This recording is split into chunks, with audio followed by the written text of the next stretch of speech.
Hello, everyone, and welcome in to another edition of LFC Transfer Room for your Saturday night. Joined by Colin and Dan, and Neil will be joining us later on as well. Start with you, Colin. You've been watching the Euros. How have you found it? So the first game was not on American TV.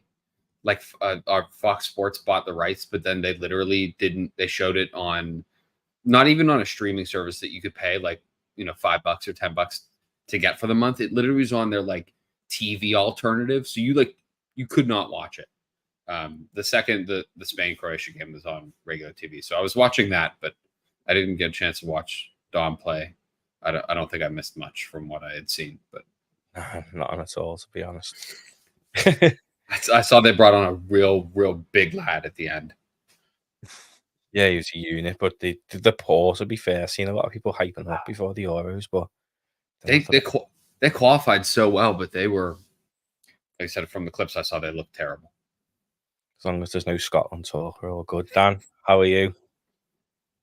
I'm doing good. Matty. Same with Colin. So the first game, Hungary versus Switzerland, was on a football TV, which he has like a subsidiary of Fox Sports and bought them like, I want to say 2 or 3 years ago. Maybe it was when they showed the World Cup. They were streaming it all on football TV. Yeah, no, I mean, I'm fine. It's been a very light summer. Nothing too crazy going on, especially with the Euros. Transfer news is going to be interesting to say the least. At least until mid-July when the Euros are over. We're probably going to see a lot of very interesting stories and stuff. I don't know. It's exciting to see Spain play. I don't want them to win the Euros just because, like, I would like to buy some of their players. But yeah, I mean, just it's nice to have a summer football where I can just watch football and not care who wins. Yeah, I'd like Spain to win. I don't know. I'm not sure. Because Scotland have got absolutely no chance, and I don't want England to even touch it, to be honest. England's never going to win anything. They sold their soul for 66, and they're never going to win. They're never going to win. They're never going to win another World Cup or Euro. They never won a Euro, so I don't think they're never going to win. It's just it's the English way. Like America's now great at cricket, the first time ever, and we're now going to name it field hockey. We're going to give it a new name. Or what? There was like some joke I saw where it's like we're going to name it. I don't know what it said. Like it's no longer cricket. It's now ping pong, on-field ping pong or something.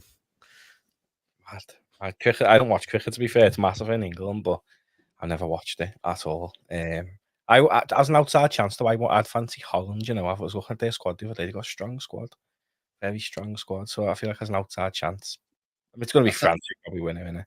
Outside of Cody, who's scoring the goals for them, though. Is Memphis was Memphis in their squad? Memphis Depay? I think so. Sure. Yeah, I was gonna say I think Gakpo and Memphis are their best attacking players, which is not really saying a whole lot. They do have Brian Bobby, but I don't know if he made the squad this year. He's like a U20, 21 striker. Haven't he? Javi Simmons will bag a few goals. He's quite good. I always forget he's Dutch. Yeah, he's Dutch, isn't he? And Joshua's there. He's Dutch as well, isn't he? Yeah. Start with this. Condolences to Kevin Campbell. I seen that this morning. And my mate's favourite player ever was Kevin Campbell. He used to always say it was his first fish's name and that. So, yeah, condolences to Kevin Campbell. We'll jump into it. What was I going to say, Dan? I was going to say, yeah, it was mad waking up this morning because I saw both that Kevin Campbell had passed away, which I was thinking the other day. I'm like, oh, who are some random players that, like that played for like Arsenal, some big club, and like had random careers? I was like, and the next morning I saw that Kevin Campbell and this young goalkeeper both died on the same day. I'm like, well, that was weird. That was a weird evening to wake up to. But yeah, no, it's really sad because it's weird when you see players that you've seen play pass away at extremely young age. And there's something Millwall goalkeeper. But yeah, no, it's a really weird and somber day, especially on the Euros too. It's like not a good way to start off the international scene. Yeah, Donna, sure, that's probably that. Saying rest in peace, Mr. Campbell. So we'll just start before Neil's in, and he can just add in. So starting it with Liverpool youngster James McConnell. He's attracting loan interest from Hull, Blackburn, Derby, Huddersfield, and Birmingham. To start with you, Dan, do you think a move similar to Carvalho and Tyler Morton could be good for him? Oh, absolutely. I mean, I think I think McConnell in many ways is like one of the next, maybe not Tyler Morton or Leighton. I think he's a little bit better than Morton and Clarkson. But yeah, no, he needs championship games because like you've seen the quality, technical quality from him last year. It's just he just needs games to get his body in shape for professional football because what was the FA Cup game? He had the assist where like he swapped it on his left foot, put it for was it Kumas or somebody else? They got the goal. I think it was against Southampton, I believe. But no, yeah, James McConnell is one of those young, kind of up and coming 6'8" midfielders who's very technically good that just needs games. Like I don't know if he'll be a starting 6 for Liverpool or even for like a top 10 Premier League side, but if he can go to Blackburn, Birmingham, any of these like up and coming championship clubs, get some game time, increase his value, he may actually kick on. He might be a starter next year. You never know. I mean, we never thought Jarrell Kwanzaa, under the tutelage of who was the manager of the place? It's the John. No, what's his name? Joey Barton. There we go, Joey Barton, the weird fella. No one expected him to be a starting center back that quickly. So James McConnell, yeah, give him a loan. Like I don't think Arne Slot needs to see him to determine if he needs a loan move or not. Yeah. Barton grew up 2 minutes from my house. Fun fact for you. Horrible family, but one for another day. Yeah, Colin, James McConnell. My worry with him is a little bit more like Tyler Morton feels like he's now stuck in a bit of a loan system, and I'm really excited by McConnell, and I just don't want that to happen to him. I don't know what your thoughts are on that. I think a couple of the Liverpool youngsters have almost kind of gotten stuck in that same kind of like loan and reloan system. We spent a lot of time talking about Sepp Vandenberg, but like similarly, I think to sort like they're in this like weird place where like what else really is there to do other than if you're not going to move them on, I think that's really the only thing to do. I guess is my point. Is really to move them on. If you don't, no reason to hold on to them. Just keep loaning them out forever.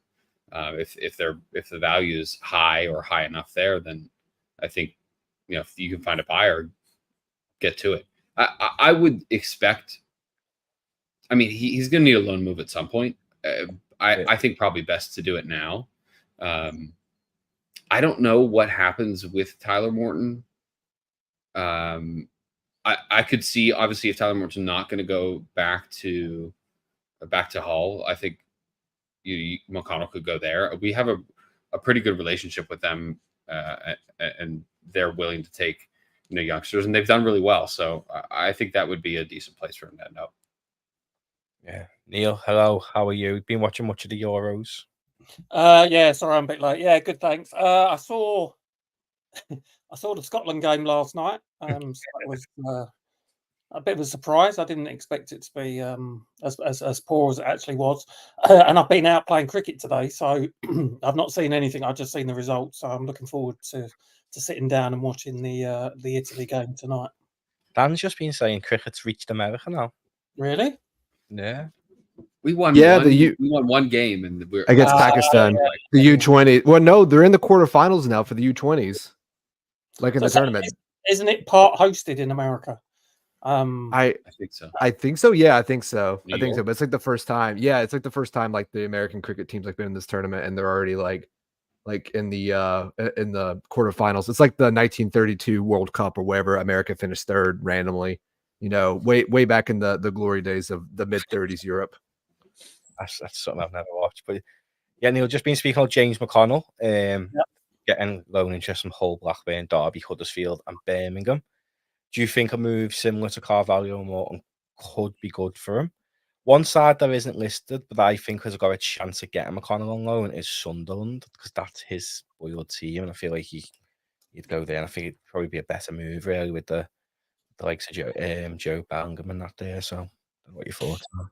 I can see a lot of benefit in it for him. He's done well. We've done well with Harvey Elliott at Blackburn, and Tyler Morton's had a really good season at Hull.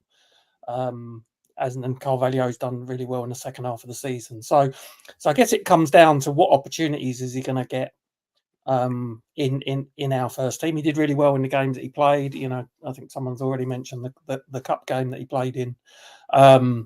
He came on in the final, looked really, really composed on the ball. but how many opportunities is he going to get next year? So we were in the midst of a really bad injury crisis at that point. Now, maybe with a change of regime, I hope that we won't have the same again, because we seem to go through it near enough every season. So if we think he's not going to get, more than 4 or 5 starts across the season, and it's likely to be Carabao Cup only, then I can 100% see the benefit of him going out, getting that experience under his belt. Because I don't think there's anything better than playing matches. And whilst we've got the under-21 league and it's good, I do think going and playing something like the Championship for a Sunderland or a Hull, Blackburn, etc., really does benefit the players. And as I say, we've seen it with Harvey Elliott. He came back a better player from Blackburn. And I think we've got 2 good players in Morton and Carvalho coming back next season. So, 100% for me. If I don't think he's going to get the opportunities that he would need in the first team. So I think it's a sensible move. Yeah. Hey, I don't want to talk about yesterday's game because I'm gutted. Scotland got beat.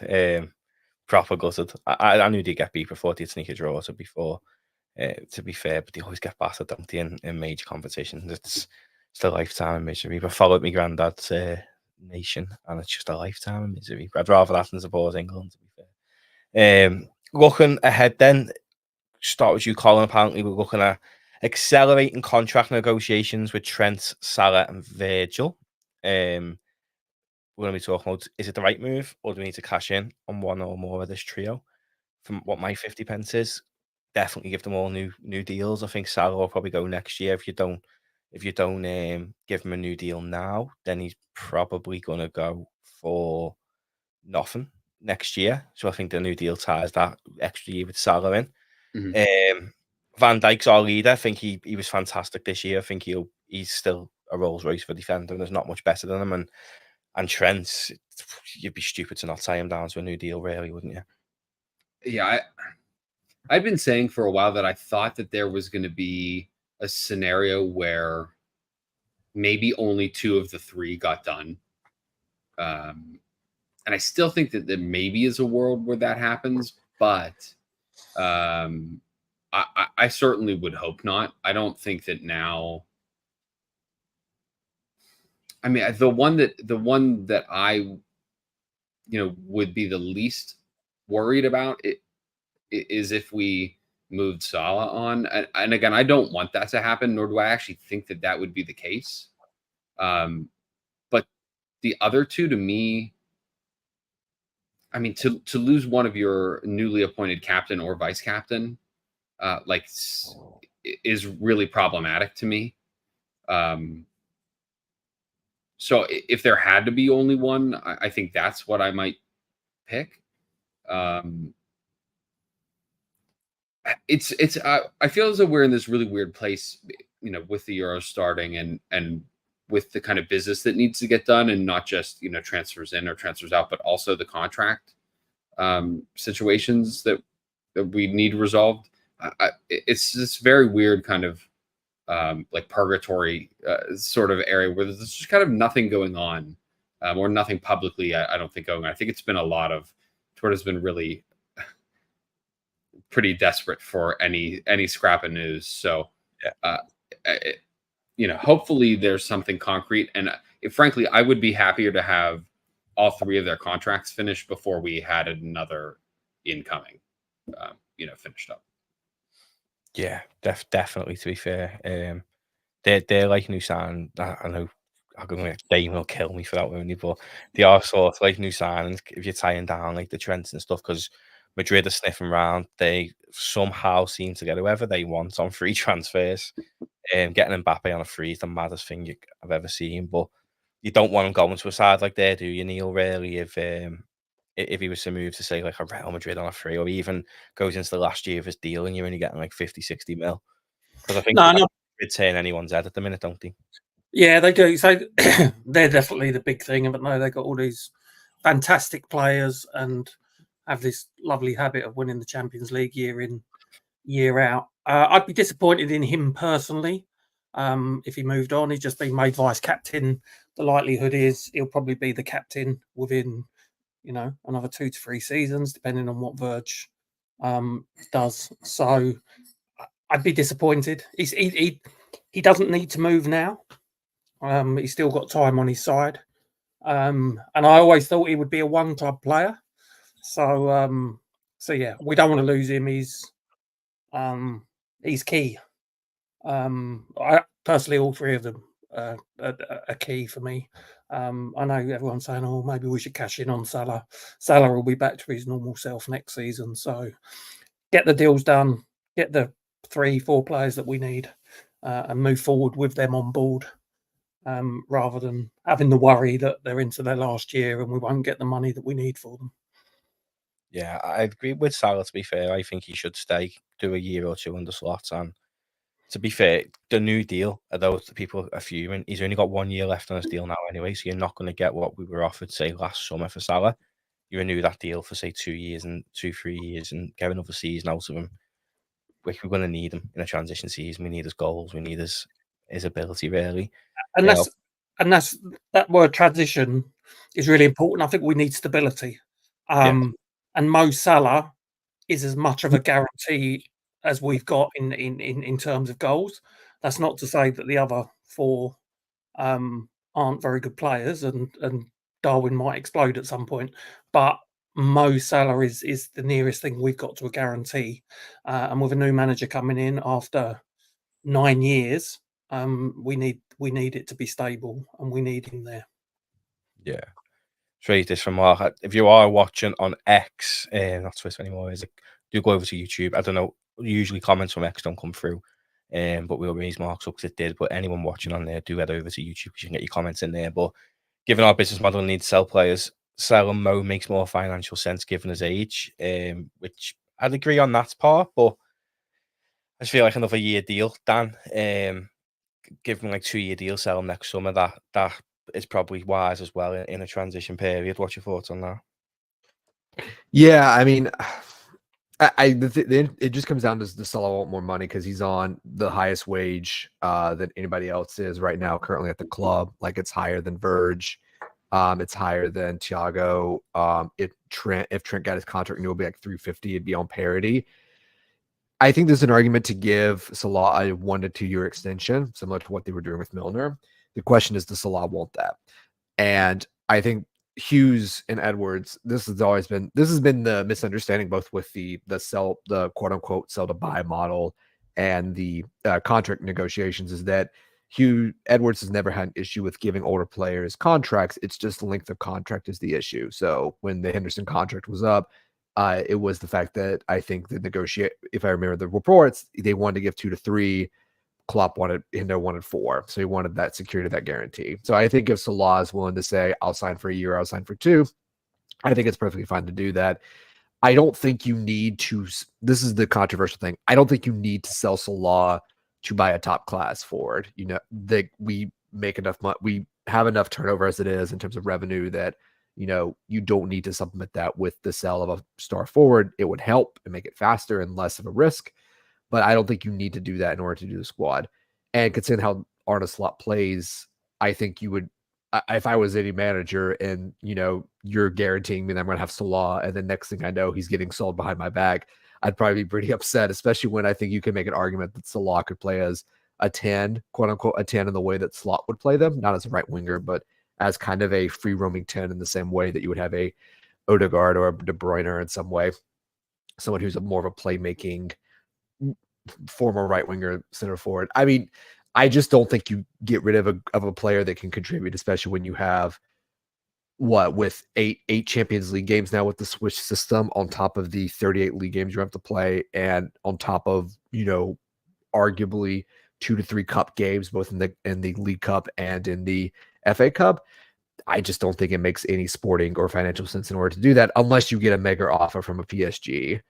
And again, people say, well, you don't want to risk losing them on a free. I mean, they've been okay with that in the past, and we've still bought players. Like, we've lost so many players, quote unquote, lost. We've let players go on frees and still bought players. Like, it's never stopped the club from spending loads of money on very good players. McAllister is almost like Gravenberch. Retardo wasn't cheap. He wasn't free. He wasn't cheap. Like Just more Carvalho. You Yeah. go for free. Yeah. 75, so £100 million asset, really. Yeah. Yeah. I mean, yeah. And I mean, it would be nice to get that money in, but I think they're willing to hedge the risk on that a bit if it means they can get another year of one in the Champions League and also progress and get that extra money and revenue that they would make as well. Good analogy, to be fair. Paul, would you guys be comfortable paying Trent 300 grand a week? 100% from my point of view. Don't know if any of you want to jump in. It's not our money. Pay him £1 million a week if you want. I don't really care. I think he should stay for us. I'm with Neil. I think he was a one club man. I wouldn't be against if he went to, say, America or somewhere at the end of his career like Stevie did, but I'd be gutted if he left. Colin. Yeah, I would be like personally hurt. Yeah. Like it would really like hurt me. As like for myself, like I played like right back and right wing my like entire life, and like I never, especially as I got older, I played a lot of right back, and like I never had seen someone who especially play for this club that we love, like who has played that position in that way, or has interpreted how to play that position like that. So like it, to me, like it would feel like personal, and that would be, I would be so much happier to pay him 300 or 350, like whatever he wants, really, in terms of like weekly wages. Like I'm good with that, because to let him go for free to a Madrid, like it's just not something that I think that, frankly, that I think that the club should be okay with, like letting happen. I would prefer any other scenario other than that, frankly. Yeah. What about you, Neil? 300 grand a week. The last. As you said, it's not our money. So I have one slight issue with him, in that he clearly doesn't want to play right back anymore. And I think his attitude at times is questionable when he is asked to do some defensive work. So I've got no issue with him going on to a big contract. I don't think it should be bigger than any of the other top senior pros that we've got, like Salah and Van Dijk. It's the only nagging thing, with him that I've got is I just think at times he just looked like he just doesn't want to defend. So I think he needs some clarity as to what his role is going to be going forward. If it is going to be in midfield, or if he's going to be told you're playing right back and that's your job. So I wouldn't make him the highest earner.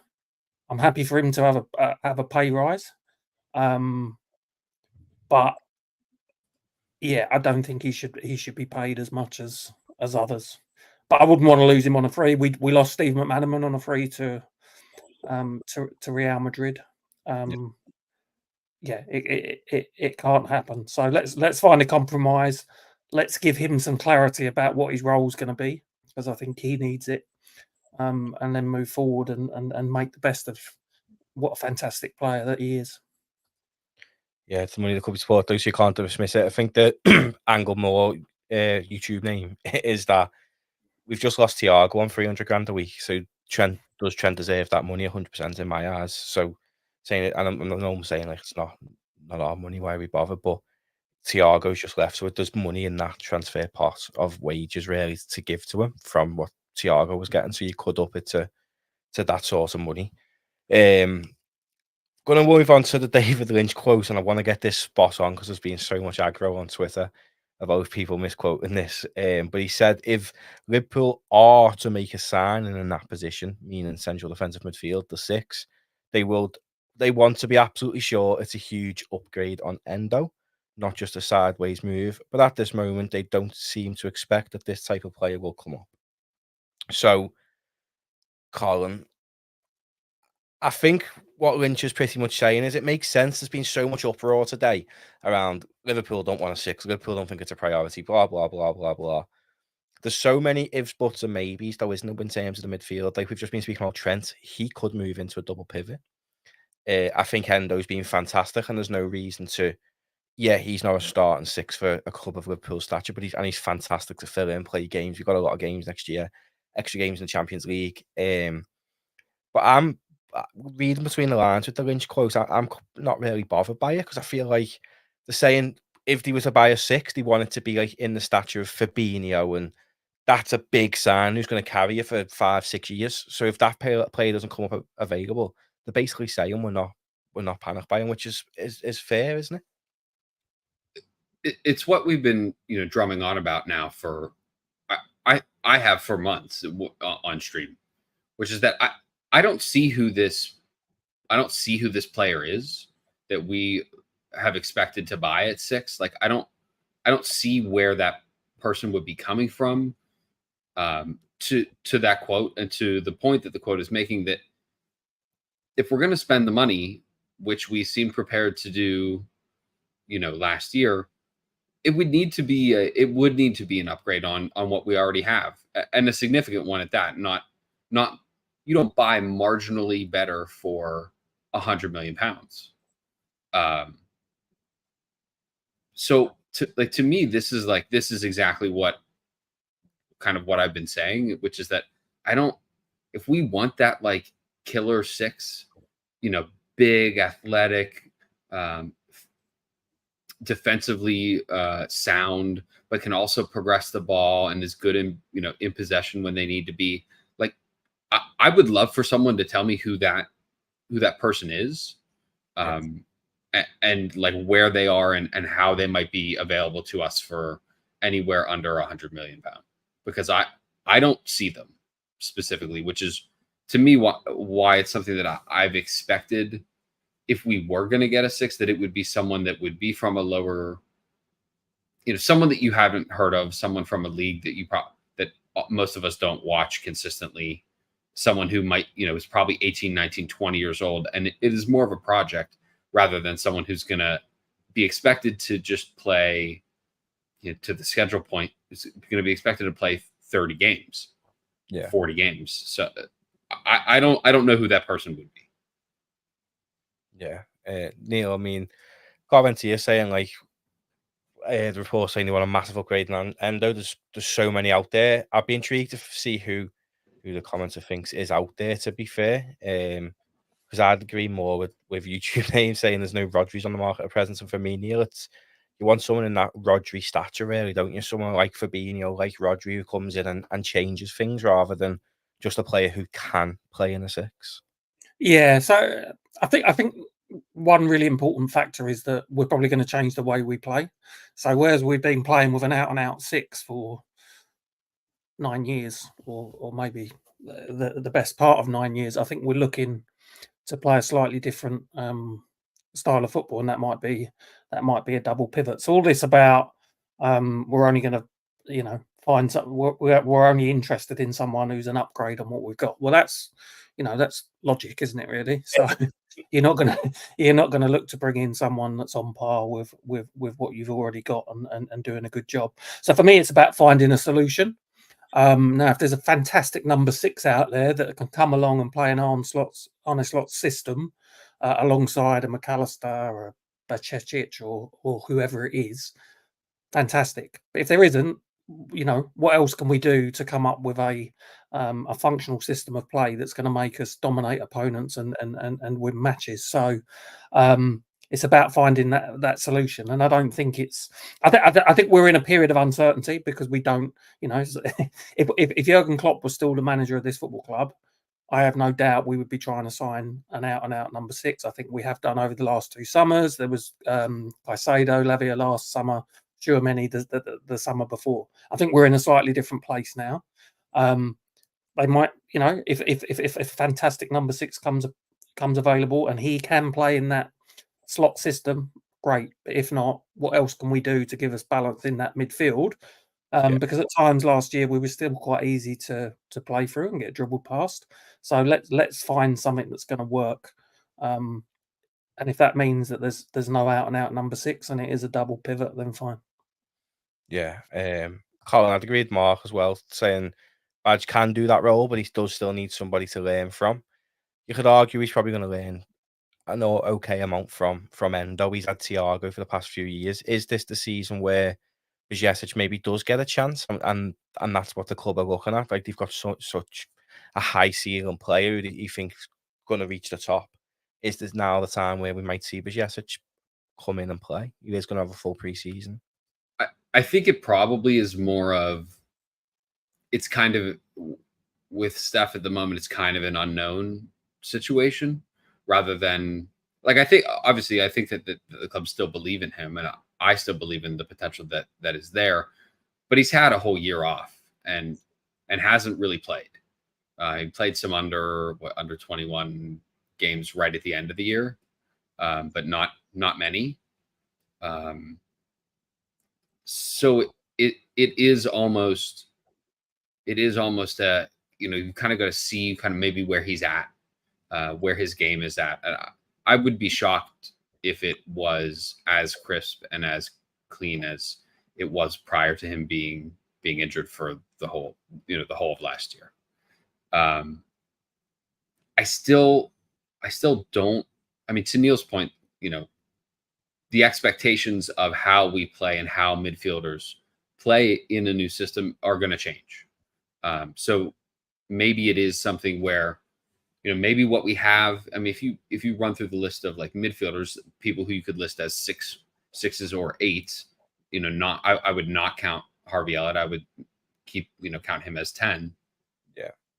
We've got a lot, there's a decent number of people who are playing six, as sixes or eights. How those players are going to kind of fit into a new system and how that's going to shake out, I think maybe is more of it rather than, well, I think that we have, the perfect solution already in the team for a defensive midfielder. I think it more is like, we have to kind of see how the rest of it shakes out. Like, where's Dom going to play? Is he going to play? Is he going to play in a double pivot six? I don't think so. He's got to play somewhere else. Harvey's got to play somewhere else. Ryan Gravenberch, is he your, an answer at double pivot six? I don't know that suits his qualities best. So to me, it's more of, maybe we've got to see where these guys all sort of shake out before we see what we need in that new system. Yeah.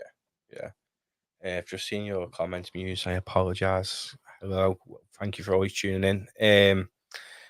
Muse is saying Neil Badge needs to fill in, play, get maybe alone and get strong. Was that something you'd agree with, or would you say keep him around this summer and let him fill in instead, rather, or go and play consistently on a loan?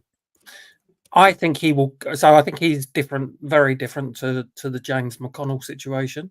Yeah, because I think when he's fit, he has a chance of starting in the first team. So I think we need to be careful with him, and pick the games that he plays. There's going to be loads and loads of games. So for me, he should get plenty of game time in the first team.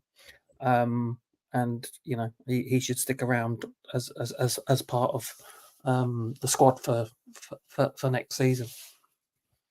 Yeah.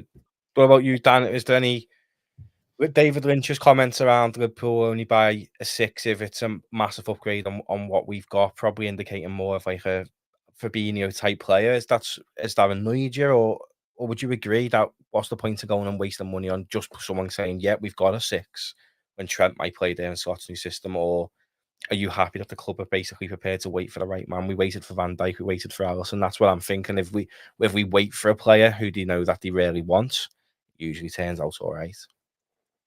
Yeah, I mean, okay, so this shouldn't be news. I don't know why people are getting upset about this. This has been the line they've said for 3-4 years that's been coming out from Edwards to Ward to I forgot who the sporting director was last year. The big fella, Jörg Schmatka. There we go. I remember his name now. No, we shouldn't be surprised by any of this. I mean, if you look on the market, there's like 2 big gaps that there's just a lack of quality 6s that can also progress the ball. Florentino Luis, who was a £100 million player, is now less than 30 because he hasn't played at Benfica. Their next young player, Joel Neves, who looks very good, is like 18, 19. They're going to demand. Yeah, I know. Red just said Joel Neves. I was getting there. If you, I was getting there in chat. He's 18, 19. He's young, developing, but again, he's going to be 120 million pounds, and that is a huge risk. The only player that they thought was worth it was Moise Caicedo, and they went and shilled out. 110, 120. What was it? No, 115 million pounds for him last year. And like Caicedo's been good for Chelsea, he hasn't been revolutionary. People will say Ugarte, but Ugarte can't pass the ball. That's why PSG want to get rid of him. Who else is on the market right now? That's Chouameni is probably the only one on the market available player that they would think is exactly. I think Ederson a huge upgrade, or do you think that's no, he's 5'9". Like, why are you gonna buy 5'9" DM? Like, if you look at all the big number 6s, literally they're big. Like Rodri's 6'3", 6'4". Rice is 6'3", 6'4". Fabio was 6'3", 6'4". Joel Neves, I think, is 6'1" or 6'2", so he's on the smaller end, but he's still a big lad. Like Ugarte, 6'1". Like, there is a type of player out there, and you don't want a 5'9" Ederson that's at Atalanta, who works in a very specific Atalanta system. Ambassadors, Dan won the Europa League. Listen, that's fine. He's 1.83 meters, which for me says he's over 6 foot. Okay, so I'm a little bit taller than him. I'm like 185, so 1.85. I listen. Someone at 6 foot, that's fine in terms of the stature to play in that role. But again, I'm not sure he is a specialist. Midfielder. So if you look at how Atalanta played, listen, Atalanta battered us. They beat everyone, even Shabby's undefeated, unconquered Bayer Leverkusen. So they're a good team, but Atalanta are a very weird team. They're very much a Brighton of the Serie A, where they play a very specific type of way, that man-to-man pressing system with Gasperini. Like, they're a very weird side, and a lot of their players that leave and go somewhere else don't play as well. Robin Gosens, what was it? Now Pau Gomez or something a couple of years ago, who beat us like at Anfield during COVID. Like, Ederson's a good player. I'm not saying he's not a bad player, but it's the same thing with the Koopmeiners. People wanted Koopmeiners as a 6, and then they made him as a defensive 10 this year. So like these are players that are very multifunctional. And again, we could buy Ederson for 65 mil, and he's amazing. Like, I just don't think he's worth 65 mil, and I don't think he'll be the transformation signing that I think Liverpool fans want. Nor does Edwards or Hughes want. Even if Atalanta beat us, like Liverpool have lost to teams both the best player, and he hasn't turned out to be the world class, also known as Darwin Nunez. Not hating on Darwin, I'm just saying you can buy the best player from a team, and they don't exactly translate to how that team plays. Even though I do love Darwin, and I have to say that before people jump on me and think I'm switching on Darwin's side. It's a good trivia, to be fair. I do love Barca to go bust, though, and Lamar have to be sold. He's such a good player. Such a good player. But moving on.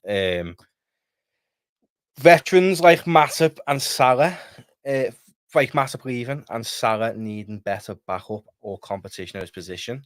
These topics off stakes. I wouldn't agree with that, but can we expect these positions to be a priority for Liverpool this summer? I'll start with you, Neil. I wouldn't agree, because I know he's had 2 injuries in quick succession, but his body is growing. Ben Doak, I think, is competition for Salah, to be fair. And then a lot of from players like Jota, Diaz, Nunez to an extent as well. He done well against Newcastle in that right wing position. It's just wasting money, in my opinion, to go and buy a competition for Salah when you've got so much coming through. You think of like Kay Gordon as well, Trent Doherty, Ben Doak. It's stopping the pathway for these youngsters coming through. Yeah, that's something that we need to guard against. The only thing I would probably say is that none of them are quite yet ready to play regularly in the first team if he did get injured. So I'm of the opinion that we should freshen up the forward players that we have. And I would bring in a multifunctional player, someone that can play on either wing or down the middle, which we generally, if you look at all our forwards, they're all quite versatile anyway. So I don't think I'd go out and buy a specialist right-sided forward, but I probably would buy someone that is comfortable playing there. Because I think Doak, Kader Gordon, as you say, we've got Harvey Elliott that can play there as well. I don't think the other two are quite quite ready yet, and don't he is picking up injuries at the moment. So if Salah, and I really hope he doesn't, touch wood, he got injured for a long period. I don't know what the solution would be at the moment. I think to AFCON last year, we actually played decent, to be fair, when he weren't there. I'm saying we can go without him, by the way. I just mean when Salah went to AFCON. In fact, it's interesting because even the AFCON before, when he went, I think we won every game. I think Oxford did, and actually did quite well as well. So yeah, it's a tricky one. I do like Brian Mbeumo, and I can see a lot of, he's got a lot to his game that's similar to Salah. So, I would go for Mbeumo, like, without a shadow of a doubt. If I could throw 50 million at Brentford or 45 to get him, I would get him because he's good. Like, he's really good. Like, because he can play right wing and striker. He's left footed. He's more lethal than Saka, and he's kind of one of those footballers that's a bit underrated. They could go, like, if you put Brian Mbeumo with like Liverpool's creative statistics, I think you're getting like 18. I think we need a left winger more than a right winger. What was that, Matty? Do you not think we need more of like a stronger side of the left winger than we do the right? Because I know Diaz plays there, but he looks like he's pulling his pants down for a move to Barca. If that happens, we'll see. But Nunes can play there, but I feel like he's that player who needs to play on the last man. And then who else can play there? Szoboszlai could play there as well in slot system. Yeah, Gakpo's been in left wing. Sorry, no, go ahead. We seem obsessed now with forwards that play wide and cut inside. So we've got Salah on the right side, and we've got right-footed players generally that play on the left side. I don't think it has to be like that. I don't think we have to invert on both sides. So even if you did go for an Mbeumo or someone, why would it be specifically for the right wing? Why could it not be from the left wing? And again, with a new manager, change of system, we might see a change of approach from that. But yeah, I understand why they like these forwards that invert, but I don't think it should be the be all and the end all. And it'd be nice to see a left winger actually go on the outside and take the ball around someone and cross the ball in for a change.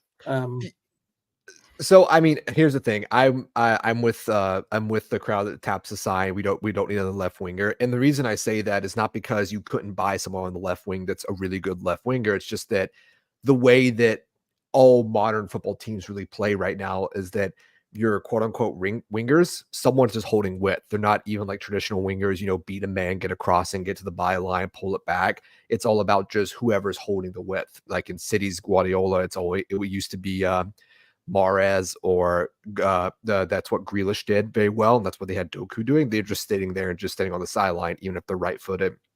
Like, I agree with you, Neil. Like, you don't need to get obsessed with inverting forwards, and actually Slot likes to play with more traditional, quote-unquote traditional wingers where there are strong foots on their side. So all that essentially means is not that they won't invert, but just that they like to hold the width more and let the midfielders actually do the attacking, the filling of the box, where it turns into that 2-3-5 or 3-2-5 or however you want to attack. Liverpool, we used to do it with our fullbacks. That's who held the width. That's why we did that inversion. So the fullbacks were holding the width, and then the forwards would all be like essentially in the box. Like, for me, the reason I like him in Mbeumo is that he's pacey, he can score, and he's small, but he's like a body. Like, he can hold the play up. He can do all the things that you want, like a small forward. For me, I like Mbeumo because I think he's like Mane, but right side, which Mane was a right-sided player before they moved him to the left anyway. So, and so I think in that situation, you could take Mbeumo, move him on the left side, and I think you'd still get like great out of him because he can either go around or play in the inside channel, the fullback. And I just think he's just, if you want a forward right now that you can throw into this team is going to give you 15, I think he would give you 15 goals. Not quite guaranteed, but I think if he was healthy and got like 28 games, I think he'd give you 15 goal return. It would be Brian Mbeumo. And that's like the only forward I think in the world right now that would do that. Sesko wouldn't do that. Bakayoko wouldn't do that. I think João Bakayoko is a great player. I just don't think he's that level yet. And if you could get and there's no one on the market for 45 mil that you could get for that price. Like Kylian Mbappe could, but we'd have to sell half of Anfield for Kylian Mbappe to come to Liverpool, and he's not coming to Liverpool. He's at Madrid already. Yeah. Colin, is it important as well this summer? We'll finish on this. Is it important that when you look at Slot coming in, there's going to be a massive system change? You could have players like Trent moving into the holder midfielder role, and then Bradley will probably slot into right back, but we'd need backup for him. Do you think it's going to be a few weeks into pre-season before we look at buying players? Because Scott needs to analyse every player and see if certain players can play in positions that he's going to set up. Like you'd imagine Harvey Elliott will probably play more in the 10, where Soboslai will probably play on the left side of that 3 before Darwin Núñez up top. So do you think it's probably going to be a lot of our business will be done later on in the window?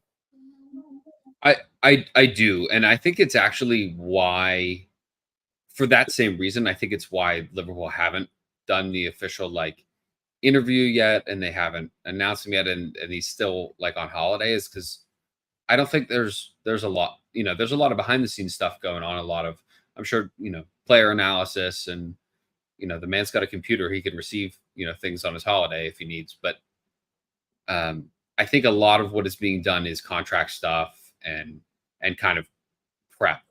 So it wouldn't, that combined with the international tournaments that are going on, going to obviously started already, and then Copa America starts next week after, 8 days or whatever.